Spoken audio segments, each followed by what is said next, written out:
A poor girl gave her sandwich to a millionaire disguised as a homeless man. 3 days later, a man in a suit knocked on her door. Comment below with your first name and where you're watching from, then relax and enjoy the story.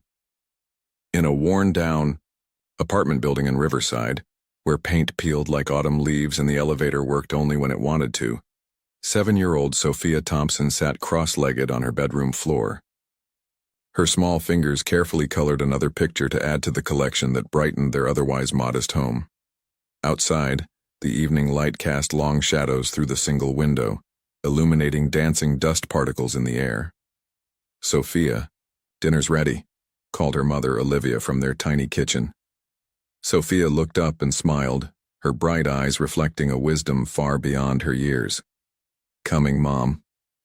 The apartment was small, just 2 rooms plus a bathroom, but it was clean and filled with love. Sophia's colorful drawings papered the walls, covering cracks and stains, transforming the humble space into a gallery of childish imagination and hope.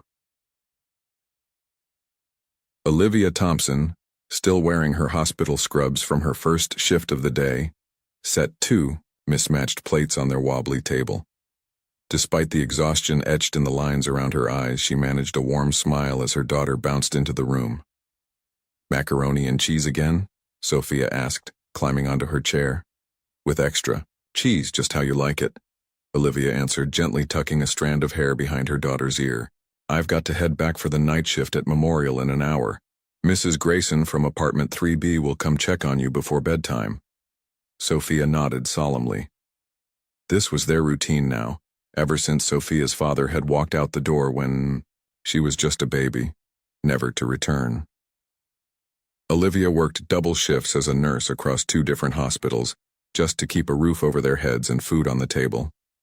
"I made you something today," Sophia said between mouthfuls of pasta. She reached into her pocket and pulled out a folded paper heart, decorated with glitter and small drawings. "For your locker at work. So you remember I'm thinking about you when you're taking care of sick people." Olivia's eyes glistened as she accepted the gift. "It's beautiful, sweetheart." Her voice cracked slightly. "You know what? You have the biggest heart of anyone I've ever known." "You always say that, Mom," Sophia giggled. "Because it's true." Olivia reached across the table and squeezed her daughter's small hand. "Promise me you'll never lose that kindness, no matter what life throws at you." "I promise," Sophia replied earnestly, although she couldn't fully understand the weight behind her mother's words. Later, as Sophia prepared for bed, Olivia knelt beside her and tucked the worn but clean blankets around her small frame. "Tomorrow's going to be a special day," Olivia said mysteriously. "Why? Is it a holiday?" Sophia asked, eyes wide with curiosity. "No, nothing like that." Olivia smiled. "Just a feeling I have. Sometimes the most ordinary days turn out to be the ones that change everything." Little did either of them know just how prophetic those words would prove to be. For the very next morning, a chance encounter on Sophia's walk to school would set in motion events that would transform their lives forever. The October morning arrived with a biting chill that painted the tips of Sophia's ears pink as she trotted down the apartment building's steps. Her breath formed small clouds that dissipated into the crisp air. In her small backpack were her school supplies and a carefully wrapped sandwich, peanut butter cut diagonally, just as she liked it. Her mother had prepared it before collapsing into bed after her night shift. "Bye, Mrs. Grayson," Sophia called out to their elderly neighbor who had stayed overnight. "Thank you for the braids." The old woman waved from the doorway, her arthritic fingers curled like winter branches. "Stay warm, child, and mind the crossing lights." Sophia skipped along the familiar route to Riverside Elementary, humming a tune she'd learned in music class. The city was just waking up. Store owners unlocking their shops, office workers clutching travel mugs of coffee, all moving with that peculiar Monday morning heaviness. At the bus stop near Maple Street, something unusual caught her eye. A man sat on the ground, his back against the bench rather than sitting on it. His clothes were tattered and layered against the cold, his gray beard unkempt. But what struck Sophia most were his eyes. a startling vivid blue that seemed to hold both great sadness and surprising alertness. Sophia slowed her pace, clutching the straps of her backpack tighter. Her mother had warned her about talking to strangers, especially in the city. But there was something about this man that didn't seem threatening, just tired and sad. As she approached, the man glanced up, then quickly looked away, as if embarrassed to be seen.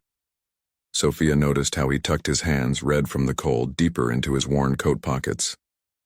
"Good morning," she said softly, stopping a few feet away. The man seemed surprised at being addressed. "Morning," he replied, his voice gravelly but gentle. Sophia shifted from one foot to another, feeling a sudden certainty in her heart. "Are you hungry, sir?" The question hung in the air between them. The man's piercing blue eyes studied her face, not with suspicion but with something like wonder. Yes," he finally admitted, his weathered face softening. Without hesitation, Sophia unzipped her backpack and pulled out her sandwich. "Here," she offered, extending it toward him. "It's peanut butter.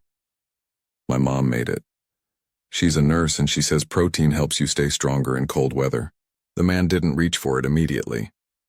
"That's your lunch, isn't it?" Sophia nodded but continued holding out the sandwich. "It's okay. We get hot lunch at school on Mondays. Spaghetti day." She smiled reassuringly. "My teacher, Mrs. Abernathy, says we should always share when we can." Slowly, the man reached out with calloused hands and accepted her offering. "Thank you," he said, his voice cracking slightly. To Sophia's surprise, she saw his eyes grow shiny with tears. "You're welcome. I hope you have a nice day," she replied cheerfully, already turning to continue her journey to school, completely unaware that the man watching her leave was Edward Reynolds, whose net worth exceeded $11 billion. Edward unwrapped the simple sandwich with careful movements as if holding something precious. As Sophia's small figure disappeared around the corner, he whispered to himself, "When was the last time someone looked at me without wanting something in return?" Sophia arrived at Riverside Elementary just as the first bell rang. Her classmates rushed around the playground, squeezing in final moments of play before lining up. Mrs. Abernathy, a plump woman with salt and pepper hair pulled into a neat bun, stood by the entrance with her clipboard. "Good morning, Sophia," Mrs. Abernathy smiled warmly. "Ready for our history project today?" Sophia nodded enthusiastically. "Yes, ma'am. I finished my drawing of the Liberty Bell last night." As the children filed into the classroom, Sophia's stomach growled softly. She'd forgotten that Monday's hot lunch was actually tomorrow, not today. Still, she didn't regret giving away her sandwich. The man's eyes had held such gratitude, it was worth a little hunger. Meanwhile, across town, Edward Reynolds sat motionless on the bus stop bench, the empty sandwich wrapper carefully folded in his pocket. For 3 weeks now, he'd been conducting his social experiment, leaving behind his penthouse, designer clothes, and security team to experience life as the invisible people did. What started as research for his foundation had become something more profound. He'd seen people avert their eyes, drop coins without making contact, even cross the street to avoid him. Then this remarkable child, had approached him with dignity and kindness, seeing him as a person worthy of conversation. Edward pulled out his burner phone and dialed. "James, it's me. I need you to do some research."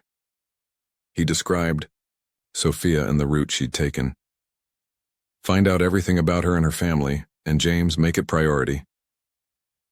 Back at school, Sophia sat through her morning classes, her mind occasionally wandering to the blue-eyed man.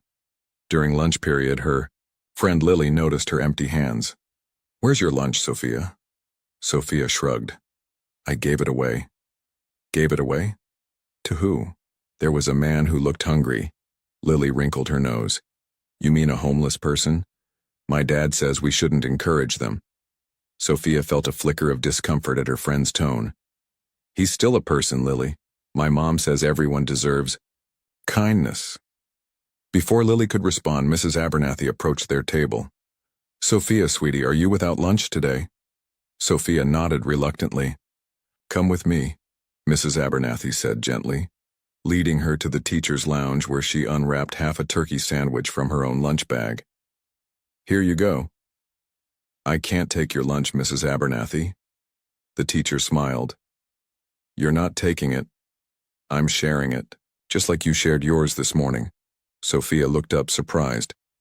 "How did you know?" "Lily mentioned it."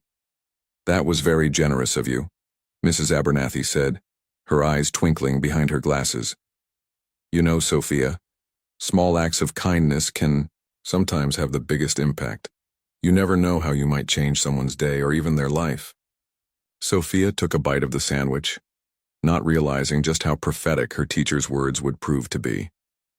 Nor did she know that at that very moment, James Harrington, personal attorney to one of the wealthiest men in America, was discreetly gathering information about a 7-year-old girl and her hardworking mother from Riverside. The wheels were already in motion, set on their course by a simple sandwich and a pure heart. The next morning proceeded as usual for Sophia. She woke at 6:30 to the gentle chime of her mother's old alarm clock. Olivia had returned from her night shift just an hour earlier and was sleeping soundly, her nurse's uniform draped carefully over the chair for tomorrow's shift. Sophia tiptoed through their apartment with practiced quiet, preparing her own breakfast, a bowl of slightly stale cereal, with just enough milk. She packed her lunch with careful deliberation, an apple, a juice box saved from last week's school lunch, and the last slice of bread spread thinly with peanut butter. There wasn't much left in the kitchen until Olivia's next paycheck on Friday. "Erimi." The bus stop. Sophia glanced around hopefully, but the blue-eyed man was nowhere to be seen. She felt a small pang of disappointment, though she couldn't have explained why. She continued to school, her thoughts shifting to the spelling test scheduled for today. Across town in the luxurious penthouse atop the Reynolds Tower, Edward sat in his private office surrounded by floor-to-ceiling windows overlooking the city. Gone were the tattered clothes and unkempt beard, replaced with an immaculately tailored suit. Yet his eyes, those piercing blue eyes, remained the same, now, fixed on the file his attorney had placed before him. "Her name is Sophia Thompson, age 7, James explained. "Lives with her mother, Olivia Thompson, 32, a registered nurse who works at both City General and Memorial Hospital. The father left when Sophia was an infant." "Financial situation?" Edward asked, his voice quiet but commanding. James hesitated. "Precarious at best. The mother works double shifts just to cover rent on a 2-room apartment in Riverside Heights. The building barely passes code inspections." Edward stood, walking to the window. From 52 stories up, the city looked like a miniature set, the people mere specks moving along predefined paths. Somewhere down there was a little girl who had seen him, truly seen him, when he was disguised as just another speck. "The sandwich," he murmured. "Sir?" James raised an eyebrow. "It was her only lunch, wasn't it?" James nodded solemnly. "Based on the financial records, I'd say that's very likely." Edward turned, his face set with determination. "I want to help them, James. But not in the usual way. This needs to be different." "May I ask why, sir?" James inquired carefully. In 15 years as Edward's attorney, he'd rarely seen his employer so affected by anything. Edward's gaze softened. "Because that child gave without expectation. Because she saw value in me when I was disguised as having none." He paused, memories of his own childhood poverty surfacing briefly. "And because sometimes, James, the universe puts someone in your path for a reason." Meanwhile, Sophia spent her afternoon in the public library, as she did most days after school. She sat at a small table near the children's section, methodically completing her homework, while waiting for her mother to finish her day shift. The librarian Ms. Chen kept a kind eye on her, one of many unspoken arrangements that helped the Thompson family manage their complicated schedule. "Working hard?" Ms. Chen asked, placing a small cup of hot chocolate beside Sophia's worksheets. Sophia looked up with a grateful smile. "Yes, ma'am. We're learning about fractions." Neither Sophia nor her mother had mentioned the incident with the sandwich to each other. To Sophia, Sharing with someone in need wasn't remarkable enough to report. It was simply what her mother had taught her to do.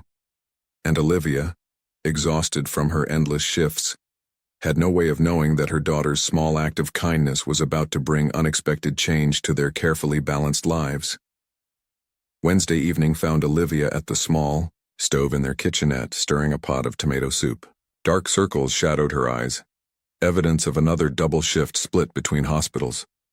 Sophia sat at their wobbly table, carefully coloring the solar system for her science homework. "How many moons does Jupiter have, Mom?" Sophia asked, pencil poised above her paper. Olivia smiled tiredly. "A lot, sweetheart. At least 67 last I checked." 67. Sophia's eyes widened with wonder. That's like having 67 nightlights all at once. Olivia laughed softly at her daughter's imagination when a firm knock at the door interrupted their moment. Both Thompson women froze. They rarely received visitors, especially on weeknights. "Are we expecting anyone?" Sophia whispered. Olivia shook her head, wiping her hands on a dish towel. "Stay there," she instructed, moving cautiously toward the door. Through the peephole she saw a tall man in an expensive-looking suit, his posture straight and formal. He didn't look like a bill collector. They usually came in pairs and wore cheaper suits. He didn't have the harried look of a door-to-door salesman either. "Who is it?" she called through the door, one hand reaching for her phone. "James Harrington." "Ma'am," came the polite reply. "Attorney for Edward Reynolds. I'd like to speak with you and your daughter Sophia, if I may." Olivia's hand froze midway to her phone. Edward Reynolds? The name sounded vaguely familiar. Someone important, she thought. But what could his attorney possibly want with them? With cautious movements, she unlocked the door but kept the chain fastened, opening it just enough to confirm the visitor matched what she'd seen through the peephole. "How do you know my daughter's name?" she demanded, maternal protectiveness hardening her voice. The man, James, offered a respectful nod. "I understand your concern, Ms. Thompson. My client has had a rather remarkable encounter with Sophia. I assure you this visit is of a positive nature." He produced a business card and slipped it through the gap in the door. Olivia examined the card. Embossed lettering, heavyweight paper, contact information for Harrington and Associates Legal, counsel to Reynolds Enterprises. It looked legitimate, but caution kept her wary. "What kind of encounter? Perhaps it would be best if I explained everything properly. I promise you have nothing to fear." Something in his tone, professional yet genuinely reassuring, prompted Olivia to make a decision. She closed the door to remove the chain, then opened it fully, standing protectively in the doorway. "You have 5 minutes," she stated firmly. James nodded, stepping into the modest apartment with the graceful respect of someone entering a sacred space rather than a cramped dwelling. His eyes fell on Sophia, who had abandoned her coloring and was half hidden behind the kitchen counter watching with wide eyes. "Hello, Sophia," he said gently, maintaining a respectful distance. "I believe you shared your sandwich with someone recently? A man with blue eyes, sitting at a bus stop?" Sophia's expression shifted from apprehension to surprise. "The hungry man, is he okay?" James smiled, a genuine warmth softening his professional demeanor. "He's very well, thanks to your kindness. In fact," he knelt to her eye level, "that man is my employer, Mr. Edward Reynolds, and your simple act of generosity affected him deeply." Olivia moved closer to her daughter, confused. "I don't understand. Who exactly is your employer, and why was he accepting food from my child?" James straightened, turning to Olivia. "Ms. Thompson, my client is Edward Reynolds, founder and CEO of Reynolds Enterprises." He paused, allowing the information to register. "And he has sent me here with an extraordinary offer for both you and Sophia." James Harrington stood in the center of the Thompsons' modest living room, his tall frame making the small space feel even more cramped. The simmering pot of tomato soup on the stove filled the apartment with a homey aroma that contrasted sharply with the attorney's designer suit and polished shoes. "May I?" He gestured to one of the mismatched chairs at the kitchen table. Olivia nodded, still wary. Sophia, please finish your homework in your room. But Mom, Sophia began to protest. It's actually important that Sophia hears this too, James interjected gently. My client was quite specific. Olivia hesitated, then relented with a protective hand on her daughter's shoulder. All right, but speak plainly. We don't need legal jargon. James sat, placing his leather briefcase on the table. 3 days ago, Sophia encountered my client Edward Reynolds at a bus stop near Maple Street. At the time, Mr. Reynolds was not dressed as you might expect a billionaire to be. A billionaire? Olivia's eyes widened. James nodded. Mr. Reynolds occasionally conducts what he calls social research. He dresses as a homeless person to observe authentic human behavior without the influence of his wealth and status. Sophia perked up in recognition. The man with the blue eyes? He's a billionaire. Yes, Sophia. The very same, James confirmed with a gentle smile. And your act of kindness, offering him your only sandwich, profoundly affected him. Olivia's expression shifted from confusion to understanding. You gave away your lunch? She asked Sophia, who nodded sheepishly. I wasn't that hungry anyway, Sophia mumbled, though her protest was undermined by the audible growl of her stomach. James continued. Mr. Reynolds has been watching people pass him by for weeks, avoiding eye contact, crossing to the other side of the street. Then your daughter approached him not with pity or disgust, but with dignity and genuine kindness. He opened his briefcase, removing a sealed envelope. Edward Reynolds is the founder and CEO of Reynolds Enterprises, which owns everything from tech companies to hospital chains. His net worth exceeds $11 billion. Olivia's jaw dropped. Wait, the Edward Reynolds? The one who built that big tower downtown? The very same, James confirmed. And beyond his business ventures, he's known for his rather unconventional philanthropy. Sophia tugged at her mother's sleeve. What's philanthropy, Mom?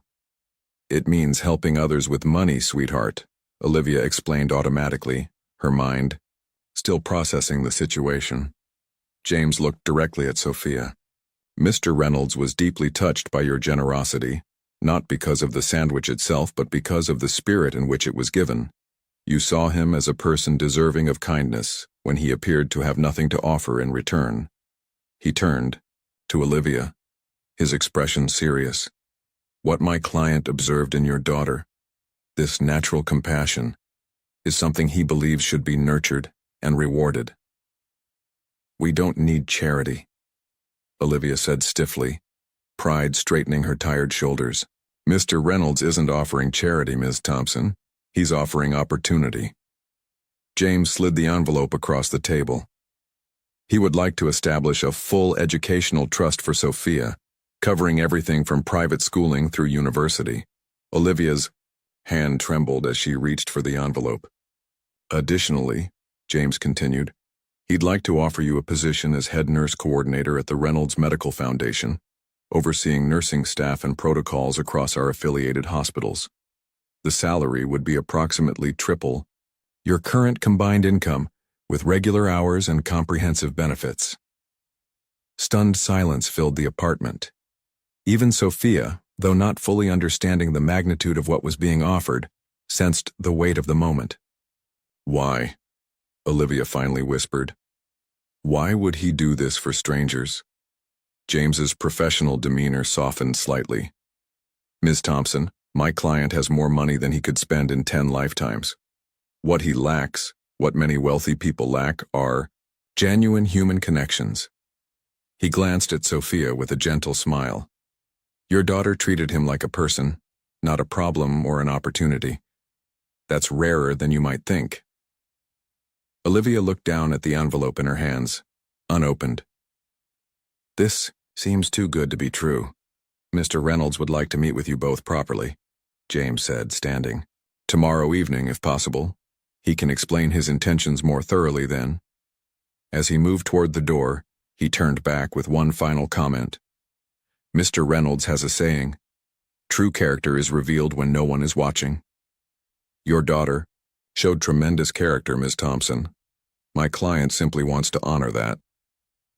After James departed, Olivia and Sophia sat in stunned silence at their kitchen table, the envelope between them like some magical artifact that might disappear if touched. "Mom?" Sophia finally asked, her voice small. "Is something bad happening?" Olivia reached across the table and squeezed her daughter's hand. "No, sweetheart. I think something very unusual is happening. I'm just not sure what to make of it yet." The next day moved in a haze for Olivia. She went through her morning shift at City General with her mind elsewhere, double-checking medications and patient charts more carefully than usual, afraid her distraction might cause an error. The envelope from James Harrington remained unopened in her purse. She couldn't bring herself to look at it yet, as if examining its contents might somehow break a spell. Sophia, meanwhile, went to school as normal, though she'd asked countless questions that morning. Is the blue-eyed man really rich? Why does he want to help us? Do we have to move away? By evening, Olivia had finally steeled herself and opened the envelope. Inside were several documents: a proposal for Sophia's educational trust, details of the job offer, and a formal invitation to dinner at Edward Reynolds' residence. The figures made her lightheaded, more money than she'd ever imagined handling. At precisely 7 p.m., a sleek black car pulled up outside their apartment building. The driver, professionally courteous, opened doors for them and answered Sophia's excited questions about the vehicle's features during the 20-minute drive to the wealthy side of town. "Look, Mom."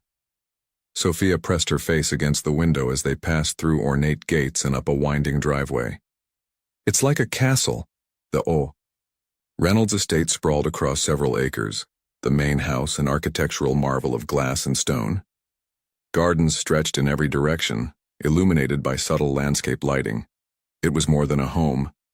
It was a statement of wealth and power. "Remember your manners," Olivia whispered nervously, smoothing Sophia's dress. Her best, though it was slightly worn at the cuffs. They were greeted at the door not by staff as Olivia had expected, but by Edward Reynolds himself. Without the disguise of ragged clothes and an unkempt beard, he cut an impressive figure, tall and distinguished, with silver threading through his dark hair. But his blue eyes remained exactly as Sophia remembered them. "It's you," Sophia exclaimed, her eyes widening in recognition. "The sandwich man." Edward's formal demeanor cracked, a genuine smile warming his features. He knelt to Sophia's level, meeting her gaze directly. "Yes, it's me. Thank you for remembering." "You look cleaner now," Sophia observed with childlike directness, causing James Harrington, who stood nearby, to stifle a chuckle. "Sophia," Olivia whispered in gentle admonishment, but Edward laughed, a rich, heartfelt sound that seemed to surprise even him. "You're absolutely right," he agreed, standing to extend a hand to Olivia. "Ms. Thompson, thank you for coming. I know this situation is unusual." Olivia shook his hand firmly. "Mr. Reynolds, while I appreciate your interest in helping us, I have to ask directly, what do you want in return? Nobody offers something for nothing, especially in my experience." Edward's expression turned thoughtful. "A fair question. Would you mind if we discuss this over dinner? My chef has prepared something special." He led them through the mansion to a surprisingly intimate dining room, where a table was set for 3.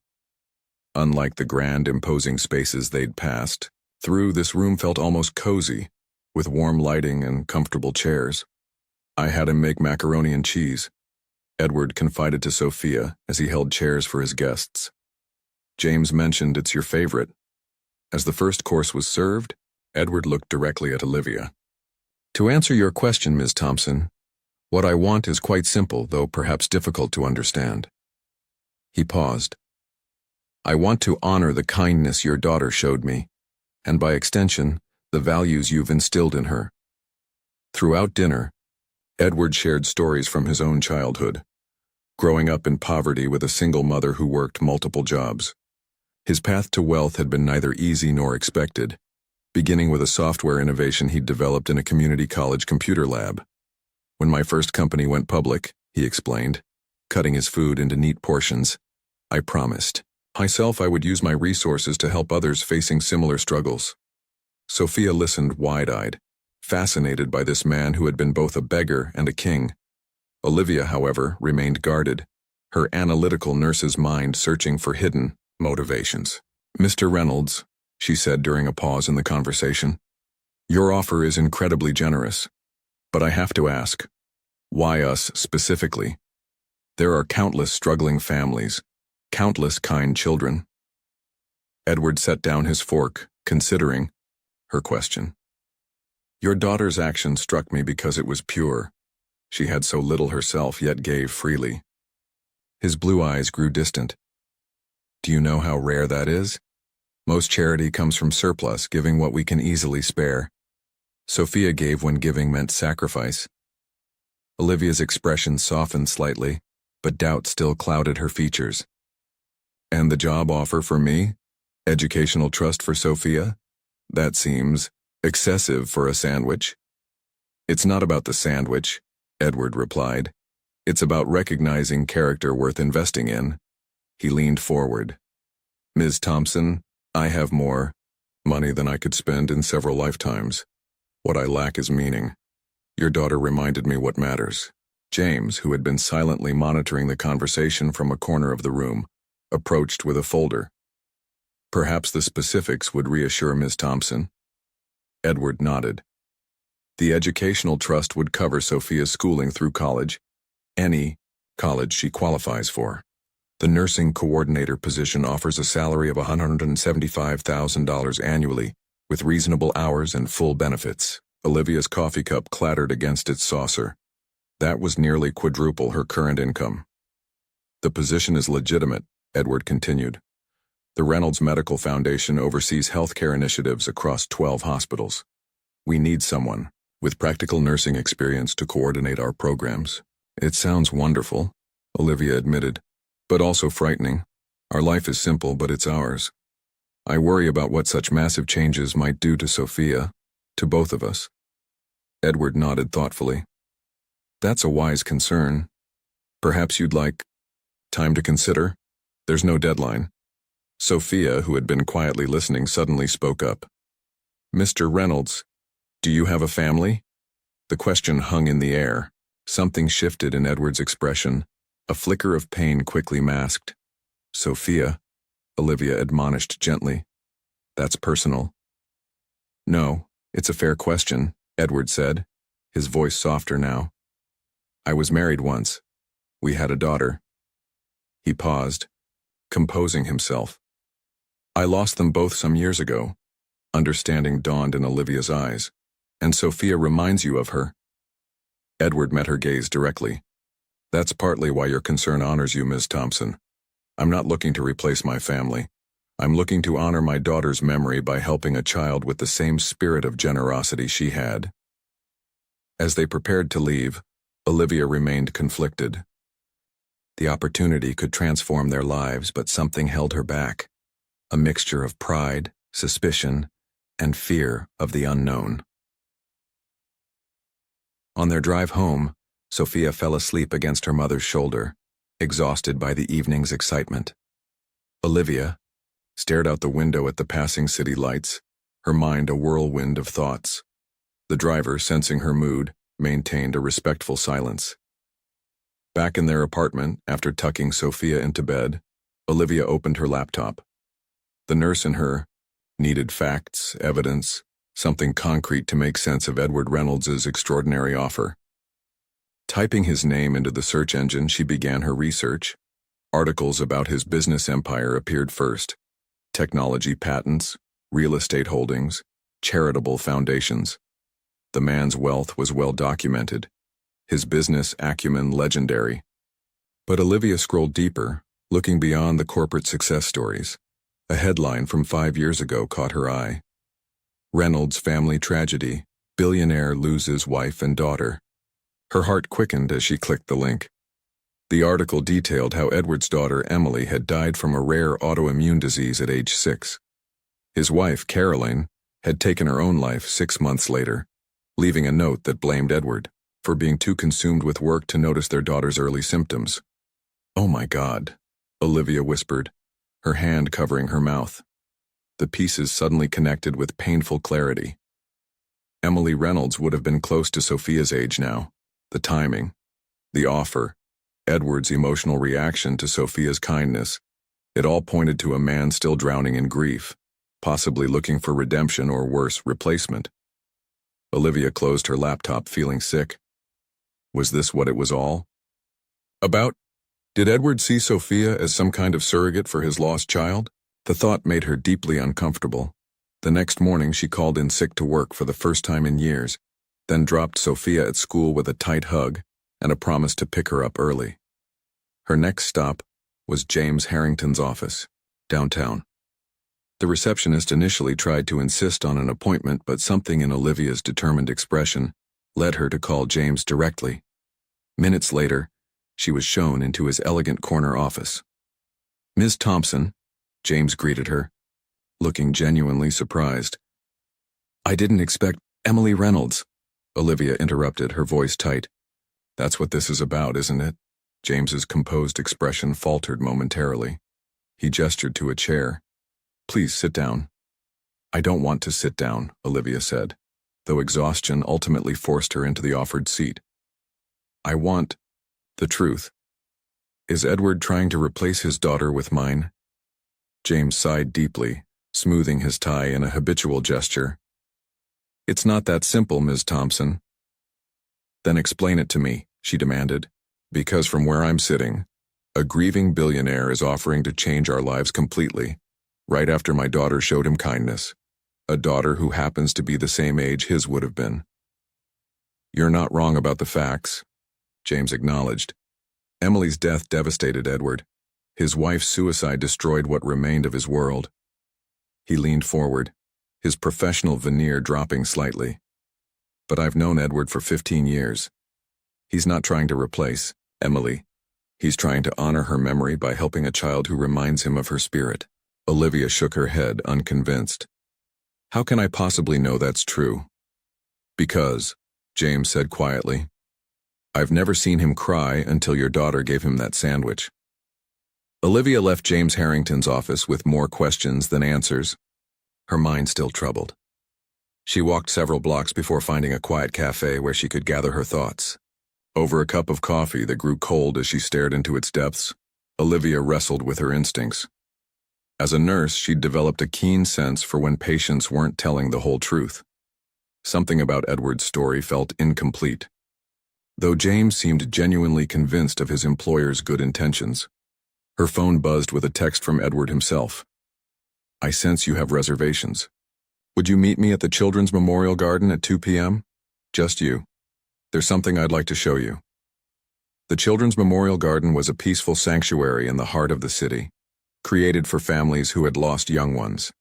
Olivia arrived precisely at 2, spotting Edward sitting alone on a bench beside a small fountain. Gone was the powerful businessman from last night. This was a man weighted by grief, his shoulders slightly hunched. "Thank you for coming," he said as she approached, not looking up from the small photograph in his hands. He held it out to her, a smiling little girl with his same striking blue eyes. "Emily," Olivia said softly, understanding immediately. Edward nodded. "She would have been 8 next month." His voice remained steady, but pain etched every word. "She died of Batten disease. It's rare, degenerative. By the time we got the correct diagnosis, it was too late for effective treatment." Olivia's medical knowledge filled in the blanks, a devastating neurological disorder that primarily affected children. "I was in Tokyo when her symptoms worsened," Edward continued, "closing a business deal that seemed crucial at the time. My wife Carolyn called repeatedly, but I kept postponing my return." His knuckles whitened around the photo frame.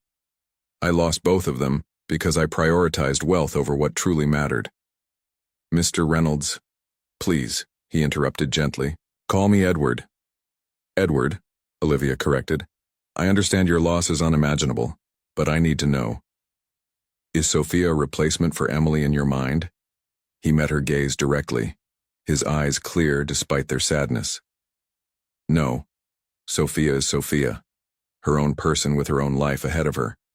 But when she approached me at that bus stop, offering the only food she had, he paused, collecting himself. It reminded me of Emily's heart. My daughter would have done exactly the same thing. He gestured around the garden. After they died, I established the Reynolds Children's Foundation. We fund medical research, support families with sick children, provide educational opportunities. It's how I honor Emily's memory, by helping children who are still here. Olivia saw genuine pain in his expression, but also something else. Purpose. Determination. I'm not looking to be Sophia's father, Edward said firmly. I'm looking to ensure a bright future for a child who showed remarkable compassion. The kind of compassion this world desperately needs more of. For the first time since James Harrington had knocked on her door, Olivia felt the tight knot of suspicion in her chest begin to loosen. The following week passed in a blur for both Olivia and Sophia. Olivia continued her shifts at the hospitals, though her mind frequently drifted to Edward's offer and their conversation at the memorial garden. Sophia, sensing the undercurrent of change, asked fewer questions but observed her mother with curious eyes. Saturday afternoon found them in their apartment's small living room, surrounded by paper and colored pencils. Sophia was drawing elaborate pictures of what she imagined Edward's mansion looked like from the inside, adding fantastical elements like secret passages and rooms filled with butterflies. "Mom," she said, carefully selecting a blue pencil, "are we going to see Mr. Reynolds again?"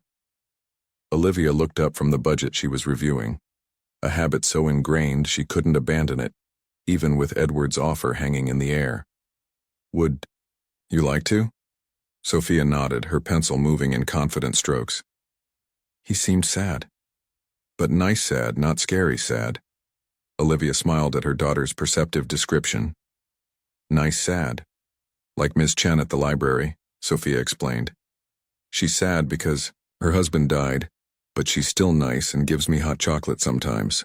Olivia set down her calculator, moving to sit beside her daughter on the floor. "Sophia, I need to ask you something important. How would you feel if some things in our life changed? Big things like your school, or where we live?" Sophia considered the question with a seriousness that sometimes startled Olivia, her little philosopher with braids and missing front teeth. "Would we still be together?" she asked. "Always," Olivia answered immediately. "Would I still see my friends sometimes?" "We could arrange that." Sophia added yellow windows to her mansion drawing. "Would you still work all the time and be tired?" The question pierced Olivia's heart. She hadn't realized Sophia had noticed her exhaustion. "No, sweetie. I might work in a different place with better hours. I'd be home more." Sophia nodded, as if this was the deciding factor. "I think that would be good." She looked up at her mother. "Is Mr. Reynolds going to help us?" "He's offered to," Olivia admitted. "But it's a big decision. It would change a lot of things." "Because of my sandwich?" Sophia asked, her brow furrowing. In confusion, Olivia smiled. "Your sandwich was just the beginning. Mr. Reynolds saw something special in you. Your kindness, your good heart. Those things are rare and valuable, Sophia." "More valuable than money?" Sophia asked innocently. "Much more valuable," Olivia confirmed. "And that's what makes this decision so hard. I want you to have opportunities, but I don't want you to lose the values that make you special." Later that evening, after Sophia was asleep, Olivia called James Harrington. "I'd like to meet with Edward again," she said. "I have. Conditions I'd like to discuss." 2 days later, Olivia sat across from Edward in his office at Reynolds Tower, the city spread out like a glittering map below them. James sat quietly to one side, legal pad ready. "I appreciate you meeting me," Olivia began, her hands clasped tightly in her lap. "I've been thinking about your offer, and I'm prepared to accept it, with certain conditions." Edward nodded, a hint of relief crossing his features. "I'm listening." "First, Sophia's education. I want her to attend Westbrook Academy." Olivia named a well-regarded private school known for its emphasis on community service and ethical development. "It's excellent academically, but more importantly, It focuses on character and empathy. Agreed, Edward said without hesitation. Second, the job. I'll accept the position, but I want to earn it. I'll start as a regular nurse coordinator and work my way up based on merit alone. Edward's eyebrows rose slightly. That would mean a lower initial salary. I understand that, Olivia said firmly. But it's important to me and for Sophia to see that positions are earned, not given. Very well, Edward agreed, respect evident in his tone. Anything else? Olivia took a deep breath. Yes, the most important condition will remain in our apartment for now. Seeing his surprise, she continued, I want Sophia's transition to be gradual. New school is enough change to start with. Our apartment is small, but it's home. Maybe in a year or so, when she's adjusted, we can consider moving. Edward studied her thoughtfully. You're not what I expected, Olivia Thompson. Is that a problem? On the contrary, he smiled slightly. It's refreshing. Most people would have immediately asked about housing upgrades. I'm not most people, Olivia stated simply. And I want to make sure Sophia doesn't become most people either. Edward leaned back in his chair, a new respect in his eyes. I'm beginning to understand where Sophia gets her character from. Your conditions are acceptable, all of them. James will draw up the paperwork. He paused. There's one thing I'd like to ask in return. Olivia tensed slightly. Which is? Allow me to establish a scholarship program in Sophia's name at Westbrook for children from circumstances similar to hers. She would have no responsibilities. It would simply honor the spirit of generosity she demonstrated. Olivia considered this, then nodded slowly. That would be acceptable. But I want one thing understood clearly, Edward. Her voice took on a protective edge. Sophia is my daughter. Your role in her life needs to be appropriate and transparent. No secret agendas, no trying to replace what you've lost. You have my word, Edward said solemnly. In fact, I'd like to suggest we start with occasional dinners, perhaps twice a month. You'll both always be present, and we can develop a healthy dynamic at a pace that feels comfortable for everyone. As the meeting concluded and arrangements were made, Olivia felt a weight lifting from her shoulders. For the first time in years, she allowed herself to imagine a future without constant financial anxiety. A future where Sophia could pursue her potential without limitation. Yet even as hope took root, a small voice of caution remained. Edward Reynolds had entered their lives like a character from a fairy tale, offering solutions to problems they'd lived with for so long they'd become normal. Could such dramatic change come without hidden costs? The next month brought changes that unfolded, with surprising smoothness.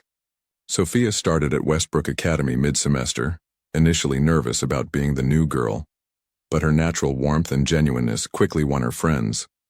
Her teacher, Mrs. Blackwell, recognized Sophia's innate empathy and encouraged it, assigning her as a buddy to another new student who was struggling to adjust.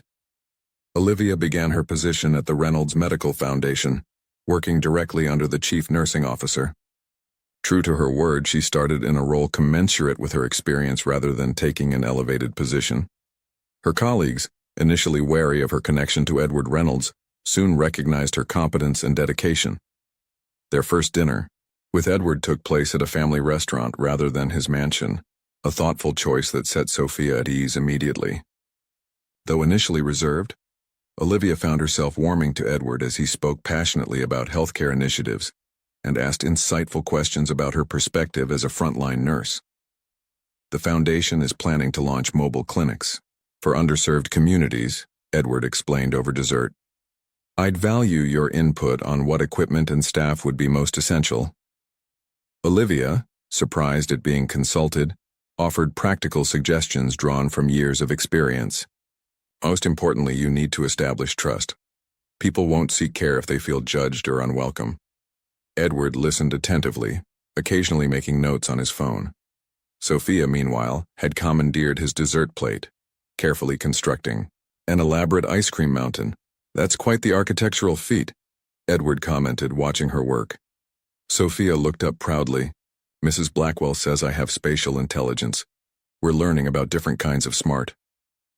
Indeed you do, Edward agreed. Though perhaps not the cleaning up melted ice cream kind of intelligence, he added with a wink as a drip escaped onto the tablecloth. They all laughed, and something shifted subtly in the atmosphere, a tentative comfort forming around their unusual arrangement. As weeks passed, Olivia observed Edward carefully, looking for signs that he viewed Sophia as a replacement for Emily. Instead, she saw something different. He treated Sophia with genuine interest and respect, never imposing expectations or forcing connections. He asked about her school projects, remembered details she mentioned in passing, and once brought her a set of professional-grade colored pencils after noticing her passion for drawing. One evening, about 2 months after their lives had changed, Olivia found Sophia sitting on her bed looking through her treasured box of mementos. "Everything okay, sweetheart?" Olivia asked, sitting beside her. Sophia nodded, holding a slightly crumpled drawing, one she'd made of their old apartment building. "I miss Miss Chen sometimes, and Tommy from my old school." Olivia put an arm around her. "We can visit them anytime you'd like. Change doesn't mean we have to forget what came before." Sophia considered this, then pulled out another item, a faded photograph of Olivia holding her as a baby. "Mom, do you think my dad would be happy about our new life?" The question caught Olivia off guard. They rarely spoke about Sophia's father, who had left before Sophia could form any memories of him. Olivia paused, choosing her words carefully. "I think anyone who truly cared about you would be happy to see you thriving." "Is Mr. Reynolds going to be my new dad?" Sophia asked directly, her eyes serious. "No, sweetheart," Olivia answered firmly. "Edward is a friend who's helping us, but he's not trying to be your father. You understand that, right?" Sophia nodded. "That's what I thought. He doesn't act like he wants to be my dad. He acts like—" She searched for the right words. "Like a friend who really listens." Relief flooded through Olivia. Sophia, with her remarkable perceptiveness, had understood the boundaries of their new relationship better than Olivia had feared. That night, after Sophia was asleep, Olivia sat on their small balcony, gazing at the city lights. For the first time in years, she allowed herself to believe that perhaps, just perhaps, fairy tales could come true in their own imperfect, complicated way. What she couldn't know was that their journey had only just begun, and that the greatest challenge to their newfound stability was already taking shape. 3 months after Sophia began attending Westbrook Academy, spring arrived with a burst of color and optimism. The Thompson women had settled into their new routines with growing confidence. Olivia thrived in her role at the Reynolds Medical Foundation, where her practical experience and compassionate approach earned her the respect of colleagues and a recent promotion to senior coordinator. Sophia blossomed at Westbrook, her natural intelligence nurtured by dedicated teachers and enhanced resources. While still living in their modest apartment, they now had breathing room in their budget, enough for occasional treats and the security of a growing savings account. Their twice-monthly dinners with Edward had evolved into something they both looked forward to. Sometimes they dined at restaurants, other times at museums or cultural events that expanded Sophia's horizons. Edward remained respectful of boundaries, never overstepping into a parental role but becoming what Sophia had aptly described as a friend who really listens. One Saturday afternoon, Edward invited them to the botanical gardens where a special butterfly exhibit was on display. Sophia ran ahead on the paths, marveling at the colorful insects that occasionally landed on her outstretched hands. "She's thriving," Edward observed quietly as he and Olivia walked at a more measured pace. Olivia nodded. "The school has been wonderful for her. Her teacher says she has a gift for biology. She remembers scientific names better than kids twice her age." "That doesn't surprise me," Edward smiled. "She has a remarkable capacity for caring about details others miss." They paused at a bench watching Sophia carefully photograph a blue morpho butterfly with a child-friendly camera Edward had given her for her birthday. "I have a proposition," Edward said after a comfortable silence. One I hope you'll consider carefully. Olivia turned to him, her expression curious but guarded. What kind of proposition? The Reynolds Foundation is launching a new initiative, establishing health clinics in underserved communities nationwide. The program needs a director, someone with clinical experience, administrative skills, and most importantly, genuine compassion. Olivia's eyes widened. Are you offering me the position? Your supervisor recommended you, Edward clarified. I simply agreed with her assessment. You've more than proven yourself, Olivia. She absorbed this information, a mixture of pride and uncertainty crossing her features. What would it entail exactly? Overseeing the program development, hiring, staff establishing protocols. It would mean more responsibility, a significant salary increase. He hesitated. And some travel. Travel, Olivia repeated, her gaze drifting to Sophia, who was now carefully documenting butterfly species in a notebook. Edward followed her gaze. That's the complicated part. The position would require periodic site visits, perhaps a week, per month. I understand that's a significant consideration for a single mother. Olivia's expression grew thoughtful. It is. Sophia has never been away from me for more than a school day. There are alternatives, Edward suggested carefully. The foundation could arrange for Sophia to travel with you during school breaks. And when travel doesn't align with her schedule? He paused, measuring his words. If you are comfortable, my staff could ensure she's cared for in your absence. Olivia turned to him sharply. Edward, I appreciate everything you've done for us, but Sophia staying at your home without me, that crosses a boundary I'm not comfortable with. I understand completely, he replied without hesitation. It was merely a suggestion. Perhaps there are friends or family members who could step in. Olivia sighed. Not really. My parents are gone and I don't have siblings. Before, I arranged my shifts around Sophia's school schedule or relied on neighbors in emergencies. They fell silent, watching Sophia's joyful exploration. Finally, Olivia spoke. The position sounds perfect otherwise. I just need to figure out the logistics.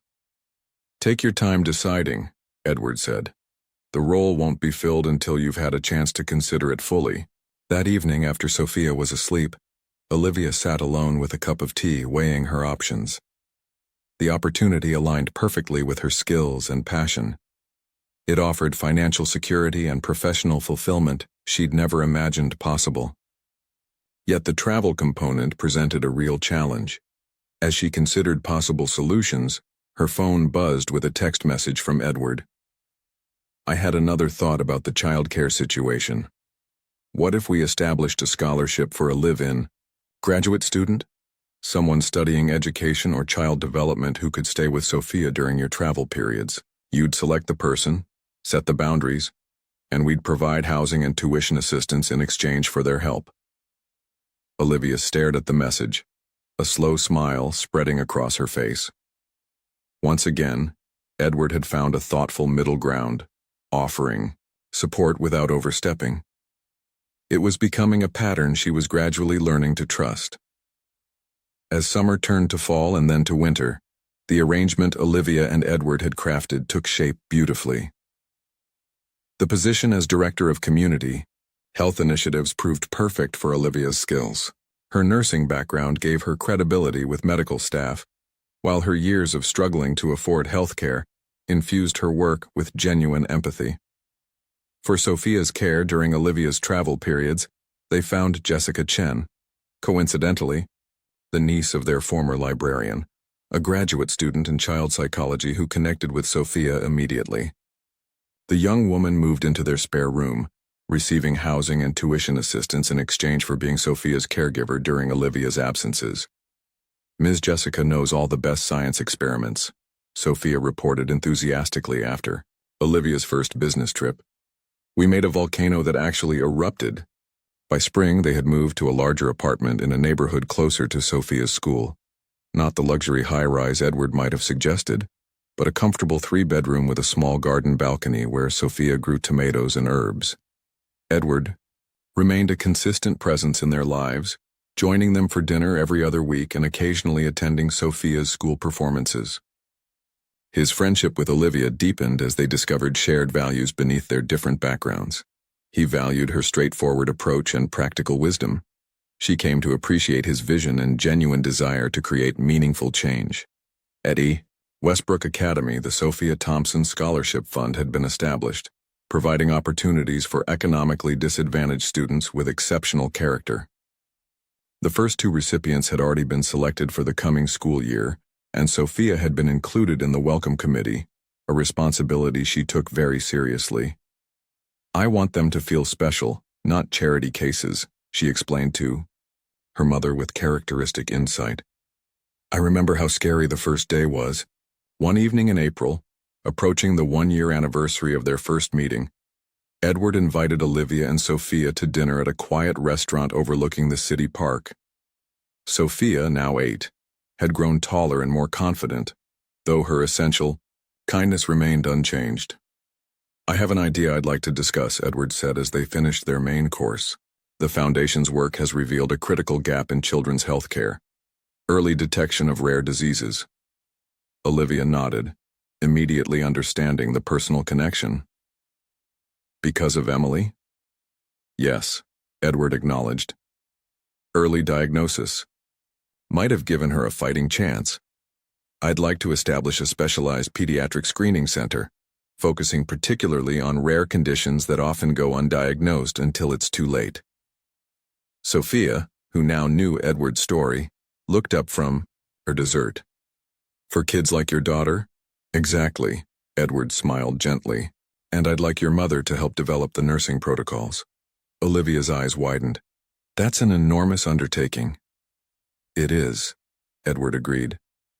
"But I can think of no better way to honor Emily's memory than to prevent other families from experiencing what mine did."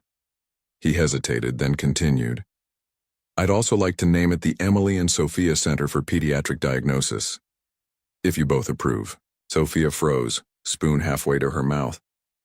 "You want to put my name on a building? With Emily's?" Edward's expression softened as he looked at the little girl whose act of kindness had changed so many lives.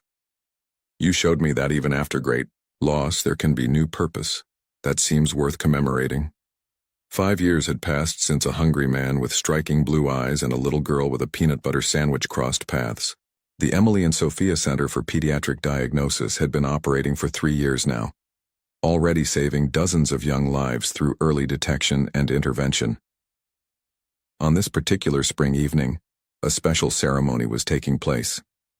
The Center was unveiling a new wing dedicated to family support services, providing resources, counseling, and temporary housing for families traveling long distances for their children's care.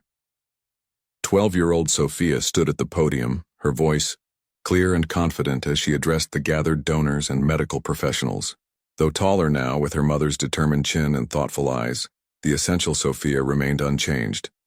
Compassionate, genuine, and remarkably perceptive. "When I was 7, she began, I gave away my lunch to someone who looked hungry. I didn't know he was Edward Reynolds. I didn't know he was wealthy or important. I just saw someone who needed something I could give." She paused, looking toward where Edward and her mother sat side by side in the front row. That simple moment changed so many lives, not just mine and my mom's, but hundreds of families who found help at this center. In the audience, Olivia watched her daughter with eyes bright with pride. As chief nursing officer for the Reynolds Foundation, she had helped build the center from the ground up, establishing protocols that combined medical excellence with deep compassion. The scholarship program at Westbrook Academy now supported 20 students annually, with Sophia serving as a peer mentor to many of them. "The most important lesson I've learned," Sophia continued, "is that generosity creates ripples we can't imagine. One act of kindness can multiply beyond anything we can predict." She gestured to the families seated throughout the audience, parents, whose children had received life-saving early diagnoses. "Every single person here has the power to create that kind of change." As applause filled the auditorium, Edward found himself brushing away a tear. The center bearing his daughter's name had become Emily's living legacy, while Sophia had become not a replacement but a reminder that life's greatest purpose lies in what we give, not what we acquire.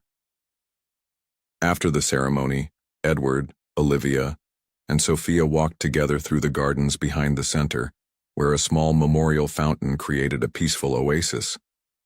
"Do you ever think about that day?" Sophia asked Edward. "The day at the bus stop?" He nodded, his blue eyes thoughtful. "Every day. It reminds me that sometimes our lowest moments can lead to our greatest blessings." Olivia smiled, taking her daughter's hand. "You know what I think about? That sandwich. Who could have imagined a simple peanut butter sandwich would change so many lives?" "It wasn't really about the sandwich though, was it?" Sophia said with the wisdom that had always been her gift. "It was about seeing someone who needed help and not looking away." As the evening light softened around them, the three stood in comfortable silence.